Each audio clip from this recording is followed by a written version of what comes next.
Practice, we started the last 2 days our preparation for Northern Colorado with what little information we have. Big thing I'm preaching with our team is that we're probably going to play a game that's going to seem like it's unscouted in a way, and we're going to have to settle in and see what they're doing and adjust and still do some very effective things from the start. So that's going to be a tremendous challenge, but I think it's a great challenge for our team to see how they can problem solve and get things corrected and get themselves ready to get a chance to perform at a high level. So it's a good thing. It's a good thing, good test for us, early on. But we're coming out of camp in pretty good health, feel good about that. So now is the point of, obviously we're going to have some heavier practice on Monday and Tuesday. We'll start tapering back before Friday and be ready to play. But I think we've had a really good camp, and I'm sure these guys are eager to play right now, but I'm trying to keep them focused about let's take care of each day at a time as we prepare and get ready, and then let it loose when it's time to play on Friday. Does this test your staff? Like you'll find Michigan film with Dylan McCaffrey and all these different guys? Yeah, a little bit of that. Well, Dylan is actually a quarterback that we were looking at that potentially, we're trying to maybe get some interest of him coming in our program. So we did have a chance to watch what he's done in Michigan, and obviously that's a different system. So who knows what the system of offense they're doing right now, but he's obviously a very capable player, very very talented kid, and very athletic. So it's a very athletic McCaffrey family. So we got to do a good job of defending him and the offense and their skill, and just keeping our eyes in the right position and just running through the football. So those are the things that we got to kind of focus on and settle in as the game goes. It kind of felt eerie in there when you guys were playing in front of no fans last year.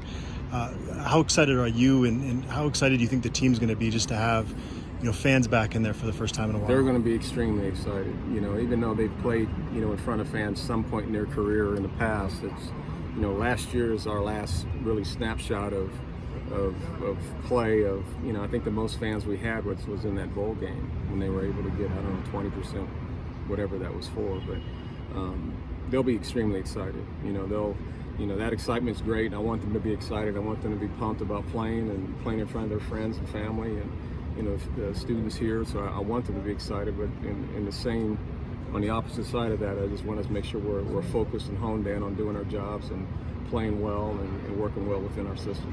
When it comes to finalizing this opening depth chart, have things kind of worked themselves out at this point, or are there any areas or positions where there's still some healthy competition going on that's going to make it tough for you guys as coaches? There's still a couple of areas where it's tough on us still. The outside backer positions, we got some 3 or 4 guys that are really good players, and they're all going to be in the rotation, but as to who's the starter, those are the things that we'll determine probably early part of the week next week. But it's that's just as an example. So we got a few spots like that, but for the most part, we know offensively where those players are, for example, and I know defensively we're still working through with a couple of positions there that the competition's been really tight. So and it's just a good thing, because they're capable players, and the person that doesn't get the start, he's still going to get a number of plays and get a chance to make plays and stuff like that anyway. So we feel much better about our depth, and and it's going to be to our benefit as the season moves on. There's a lot of focus obviously on Nate Lamb and Jared Broussard, quarterback, your stars. But a guy like Jalen Jackson, what does he mean to this team? Obviously he's all confident special teams. What does a guy like that mean to this program? Jalen has been a great, I think, one of our best leaders, even going through this summer and training camp. And he had some surgery in the spring that it didn't allow him to participate in the spring, but he's healthy now, and he's had a really good training camp. But he's more than just a guy that gives us great valuable depth at the receiver position. He helps on special teams, as you see. And but I think the thing that I'm impressed with him more than anything is how big a leader he's become, on this football team. He does things the right way. It's good to have a good veteran player like that, and has some notches in his belt to share some of that experience. So he's. We're excited for him that he's back and that he's got a chance to have another solid year like he did a year ago. I don't remember you coming to the podium and saying that you had a bad practice, like you were disappointed in practice at any point during camp. Is that accurate? That's accurate. Is that something that you're used to? No, I think this team is just we've created, I believe, the fabric of our program of work. You know, they understand when they step on the field, it's time to get to work. And, you know, we were trying to institute those things last year, but in an incomplete year. And it was, you know, done for the most part. But I think this team, they understand when it's time to work, it's time to work. You know, is every practice a perfect practice? No, but the intent, the effort, their attitude, how hard they're working, those are the things that have been extremely consistent. You know, since we started in training camp. So you're right, it hasn't been a bad practice, but you know, there's always stuff to improve, and they know that, and so we're just still trying to harp on the details in our execution and trying to be as good as we can be to be seamless. So that's kind of the mindset we're trying to build within our program.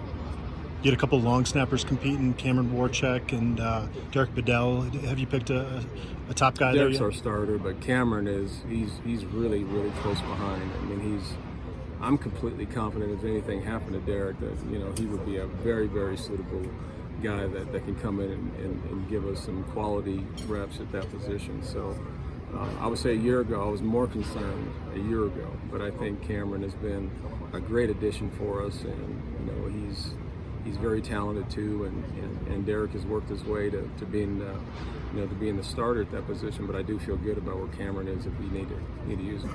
How's Josh Watson look? Outstanding.